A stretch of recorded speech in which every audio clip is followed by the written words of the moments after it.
As spawning in the bottom left-hand corner of a Breakwater, we have the duo themselves. We have the team themselves. We have the Terran and the Protoss. It is uThermal and Goblin.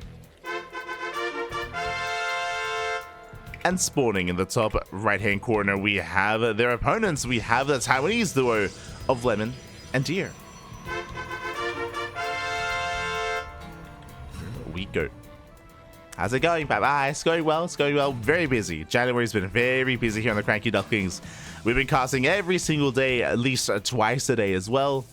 For example, today we have this 2v2 cast of the uThermal circuit, and later on tonight, in how long? In like 10 hours time, we're going to be live with a Master Coliseum, and that's the case like every day basically. It's just, you know, a cast in the morning, cast in the evening.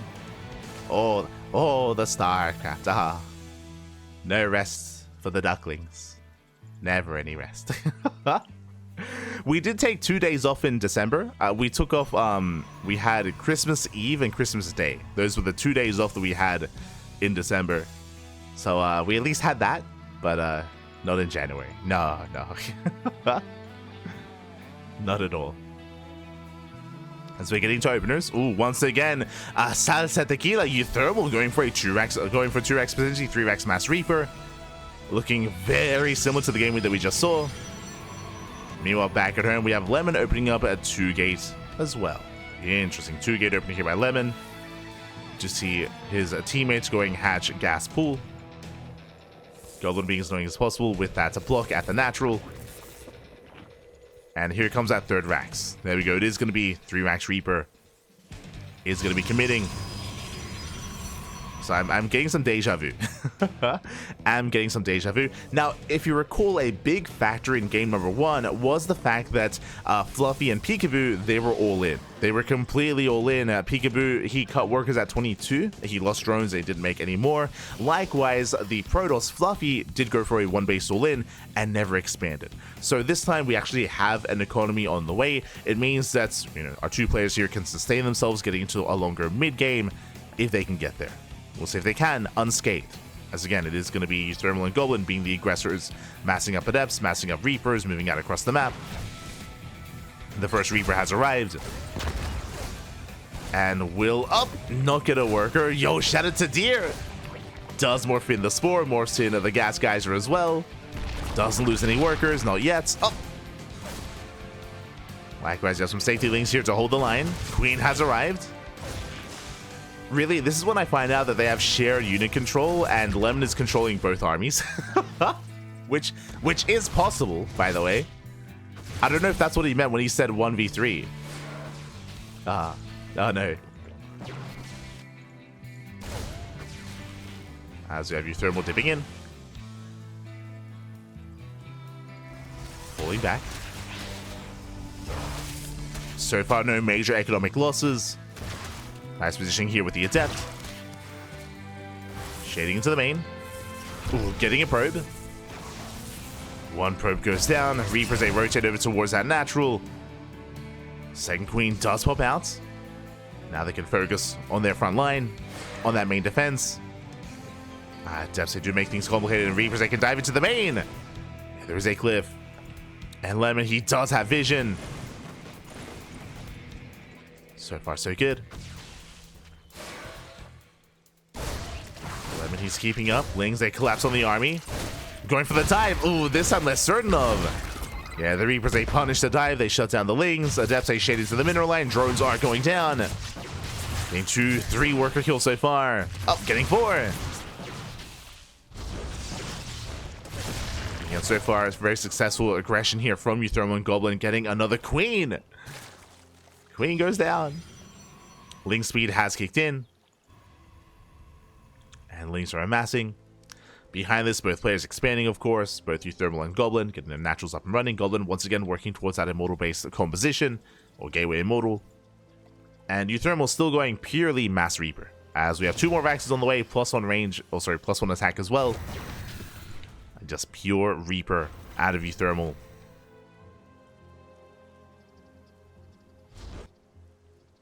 But again, unlike their previous opponents, both Lemon and Deer, they have an economy. can maintain themselves. Stalkers. Oh, one Stalker goes down. The Reapers, they punish. Lings, they do threaten a dive. They force the army to back off, at least for a moment. Lemon pulling away. Setting up in the main.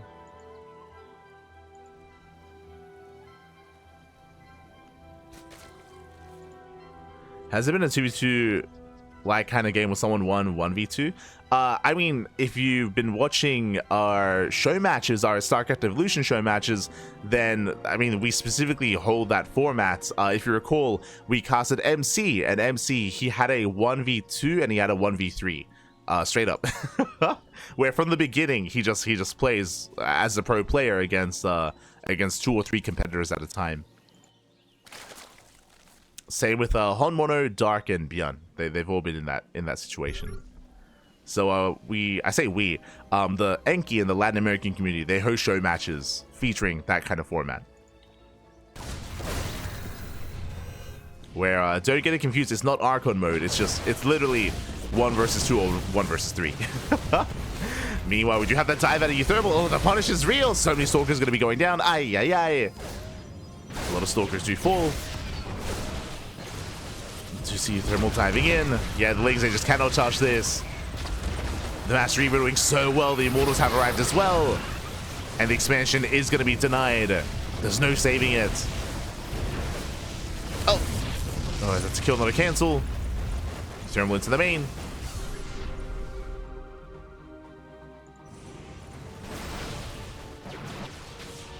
Goblin rotating over towards that natural base instead.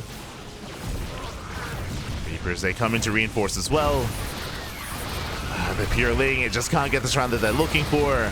Force fields, they cut off the Stalkers. And as he dives in, the Immortals, they punish. They punish the dive. uThermal and Goblin just snowballing out of control. They break through the defensive line. Boys are being pulled. And it's just becoming too much. Depowering the Robo. One Immortal does not go down. GG gets called. And uThermal and Goblin, they take game number 1. Whew. GG. GG, well played. A solid style here out of uThermal and Goblin. Unfortunately, a lot of losses early on. If you recall, the Adept Reaper aggression did manage to eventually get drone kills and get queen losses as well. Did snowball a little bit out of control. Likewise, we saw a Zerg player stuck with purely mass Ling. I'm not too convinced by that. It did feel like they wanted to be a little bit more assertive, a little bit more aggressive, and be active on the map. Alas, they weren't quite able to. Because of that, there were no Roaches or no Ravagers, for example, to defend back at home, just purely Lings, and they just had a really hard time engaging and supporting the Stalker army, supporting Lemon's army, coming in towards the end of the game. GG. GG, well played. Disgusting. The Mass Reaper, papi. Aye, aye, aye. With that, uThermal Goblin, they take a lead, and now we're getting into game number 2. Let's go. But yes, if you are curious about that kind of 1v2 format, I do recommend the VODs. We casted MC show matches, and we casted Homemono show matches as well.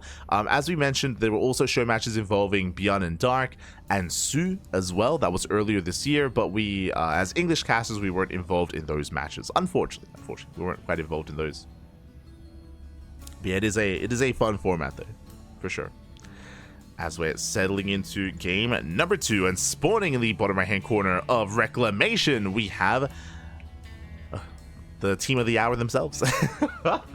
No bias, as they also, you know, organize and cast and run the event. We have Goblin and uThermal. And spawning in the top left hand corner, we have the Taiwanese duo. We have Lemon and Deer. I know the intro says pressure. It's intentional. Our casting tool doesn't enjoy it. It doesn't like it. It's not fond of the 2v2 format. It's broken a little bit. It's fine. It's fine. What's important is that we have the fanfare. We have the trumpets. Beautiful.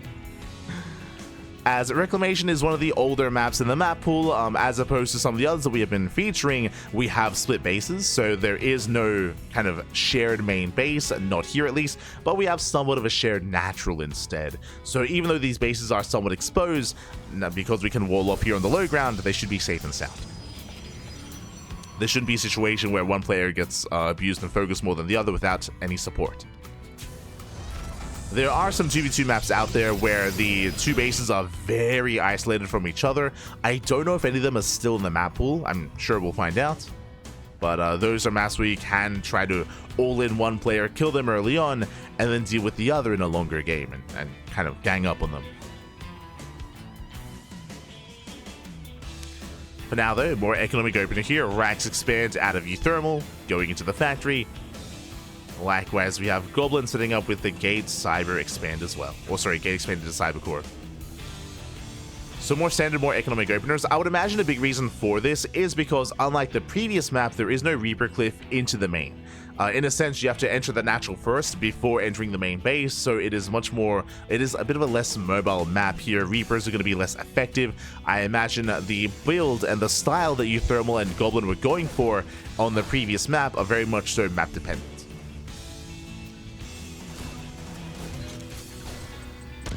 As those bases were a lot more exposed. Here, less so.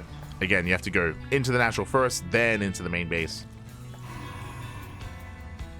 Likewise, a ramp coming into the two-base setup as well, so just more dependable overall.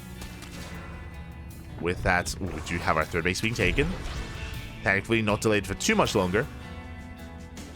Third base on the way. Lemon going to be opening up with a Stargate. Oh, I should also, there we go. Set up the scores. Reaper gets shut down. The surround is real, and the Reaper does fall. So much cleaner defense this time. Did I speak too soon? Oh my god. Yeah, much cleaner. There we go. Looking at the Unit tab, despite that, it was still three probe kills, 2 drones as well. Unfortunately, no WCS game heart, so we have to count how many workers do go down, so that was still quite a bit of economic damage. It was 5 workers in total for a Reaper and an Adept. But at least the Reaper went down and the Adept as well. So it wasn't a free trade.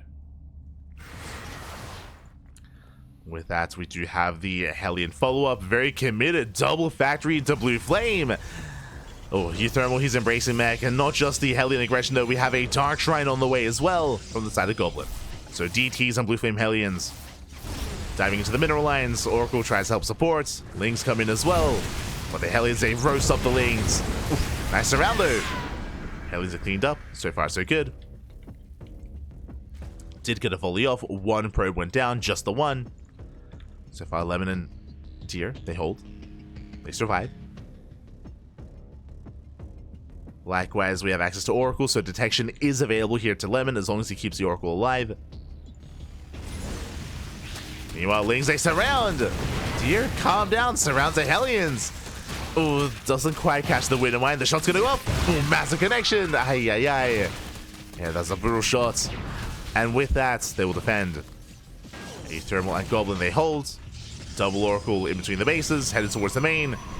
Shield Battery does nothing. Oracle's they can one-shot. As they shut down the Widow Mine. They get a handful of probes. And they get a full scout of the main base. They get eyes on the Dark Shrine. A big moment here from Lemon. Does scout, does confirm. Immediately Spores. Spores are on the way. Forge as well for cannons. And Lemon and Deer, they're preparing. Are preparing. Just going to be droning up. I believe we've yet to embrace our tech of choice here. Just Evo Chamber, just 1 Gas Geyser from our Pink Zerk layer.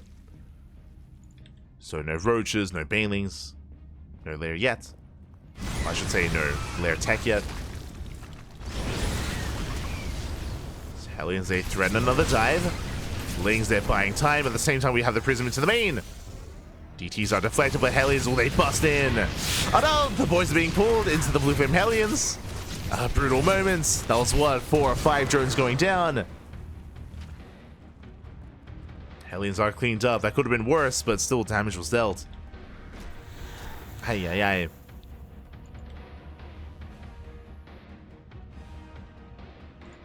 As the Hellion harass continues, uThermal just doesn't stop. Just keeps making Hellions. This time the Lings are ready. Good position here by uThermal. Just reduce surface area. Massive shots going off. Oh my god, jeez. That was insane. The trades. How many? 64 Lings going down so far. Is building up. Still +1 melee on the way. Especially once we've confirmed that it is mech, I'm not entirely convinced they're committed to just purely Ling production. Like as we've seen, Deer has been having a very hard time trading. It's been very inefficient here for the Zerg. He's rushing into Infestation Pits. Are we rushing into Swarm Hosts? Or something different? Is this for Swarm Hosts? Is this for the Hive? Heli volleys once again popping up. Same time, Lemon pushing in, catching a tank.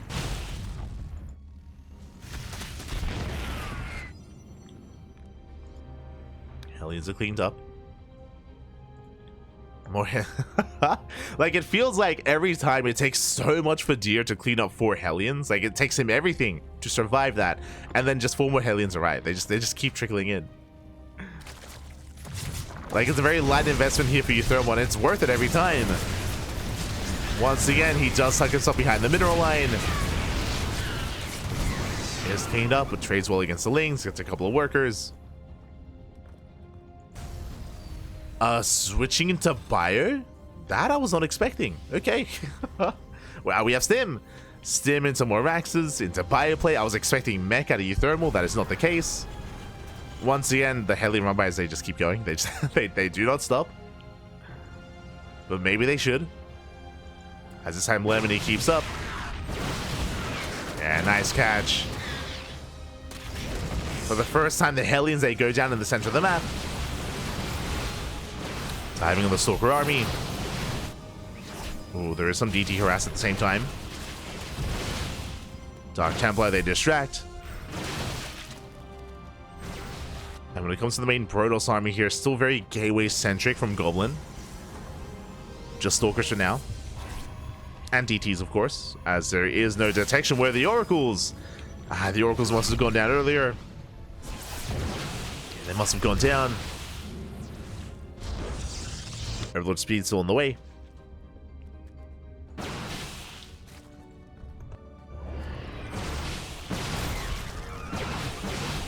Goblin getting caught out. He's on his own. Should blink over the wall though. Not without bleeding out some Stalkers. Oh, as he was on his own. Where was the support? Where was uThermal? He's just chilling back at home, building up his tank army, building up his bio. That's the downside of making all those Hellions, is the rest of his production was somewhat delayed. But Goblin is going to be careful.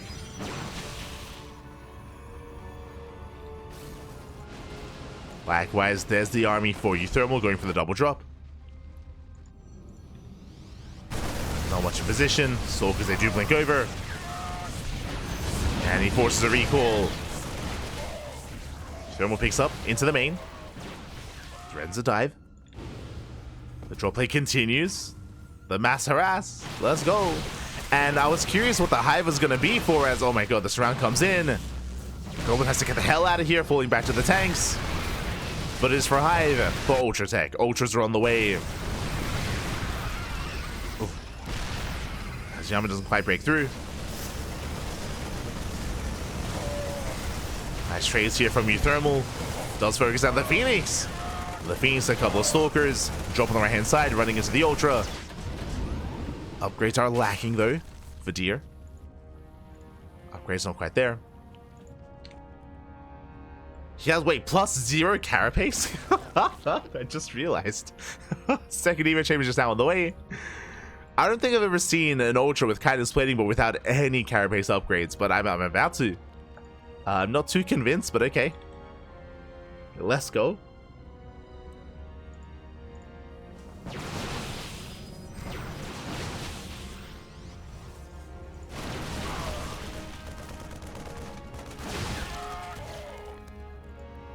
Yo, who needs the armor upgrades? Who needs them? As +1 should be starting up soon, momentarily.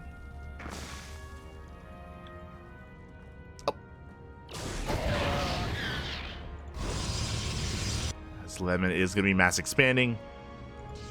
Likewise, stuck in maintaining a mainly gateway focused composition. Diving on the Stalkers. Do get some decent trades, as both players have +2. But there is bio support here for Goblin. Likewise, double drop towards the left. Oh, rough trades here for the Lings. No Bailings. Oh no. Yeah, uThermal shuts down the Lings. We'll go for the expansion. At the same time, we have the Mass Ling Bait headed towards the Planetary.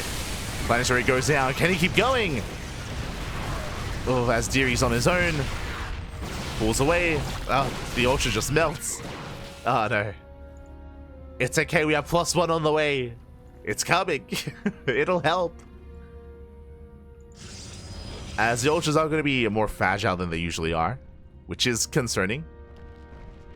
Melee upgrades are nice, but they won't matter if the Ultras just die. They go down before they can actually get a swipe off.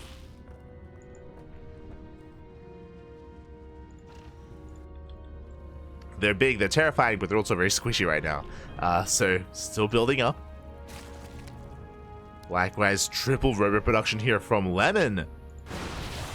Into the bay, into Colossus or Disruptors. Oof. As Pure Stalker is going to be struggling here against the bio composition. That's where we need the Ling Bane. As Deary turns back around, he's maxed. He is maxed out, waiting for those Banelings. Does collapse in, running into the siege, into the line of tanks. Nice engaged tanks are going to be going down. Stalkers are coming for some support.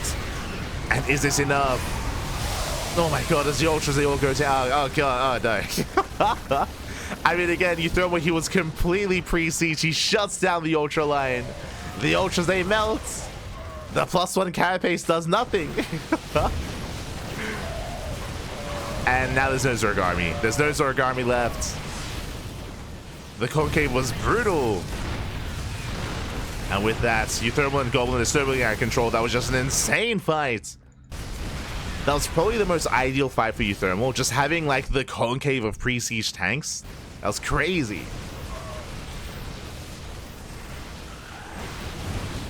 Nice dive here from Lemon, diving in the Immortals. But oh god, the trades are brutal once again. The Stalkers, they get punished. Disruptors are on the way, but it might just be too late. Low ground expansions are falling. We have attempted run-bys.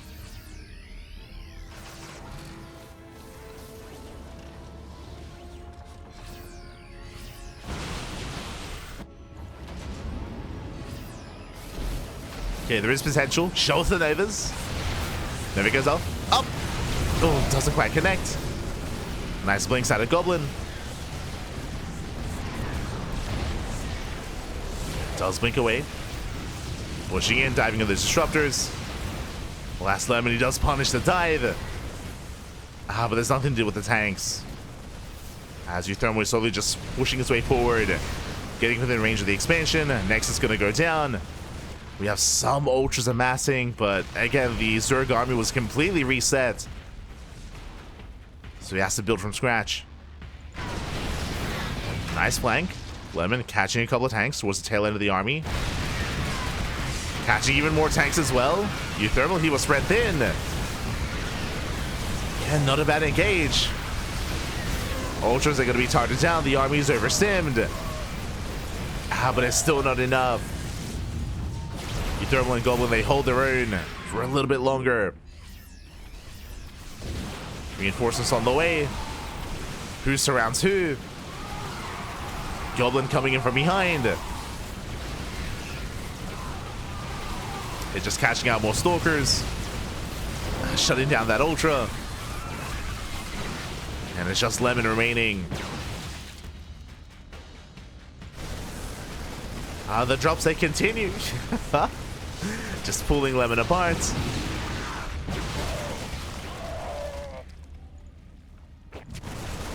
As we get a drop on the right, drop on the left. Workers are going down. And Goblin, you just take the fight to the main army. You just keep Lemon busy while everything else is on fire. No, don't come back. Get out of here. It's not safe. Drones, get away. Stop trying to come back. Aye, aye, aye. And there it is. GG gets called as Lemon and Deer, they run out of steam. Goblin and uThermal, they will take game number 2 in the series. GG. GG, well played. They do claim the series, and again, just really nice harassment here at uThermal, whether it came down to the non-stop Hellion run-bys for the first half of that game, followed by the drop play as well. uThermal was mainly reliant on Goblin being defensive back at home, holding against those run-bys, those move-outs, and maintaining map control where you could just focus on purely harassment, and it was quite successful. Getting a lot of worker kills, distracting the main forces, despite the fact that, yes, the Zerg player did go into Ultras. I mean, they weren't the best upgraded either, and there was just a brutal engage in the center of the map. uThermal, he was fully set up with the line of tanks, and the Ultras, they melted, the Link Bane melted, a strong fight, and from there, they did snowball out of control into a win. GG. GG, well played. With that, Goblin and uThermal, they take the 2-0, and now we're getting ready for our next match. This time with a purely pro team. Let's go, as things do not get easier as they progress through the brackets. It is going to be uThermal and Goblin, and going up against Wayne and Milky Cow. Let's go. An interesting duo here has been formed.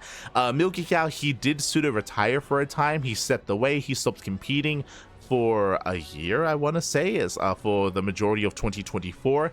But for those that have not been watching as of late, Milky Cow, he came back. He came back at the start of December. The start of December did return. He hit the ladder once again, and Milky Cow, he has been regaining his skill. He's been leveling back up. He's been active once again, and he's joined forces with Wayne. Let's go.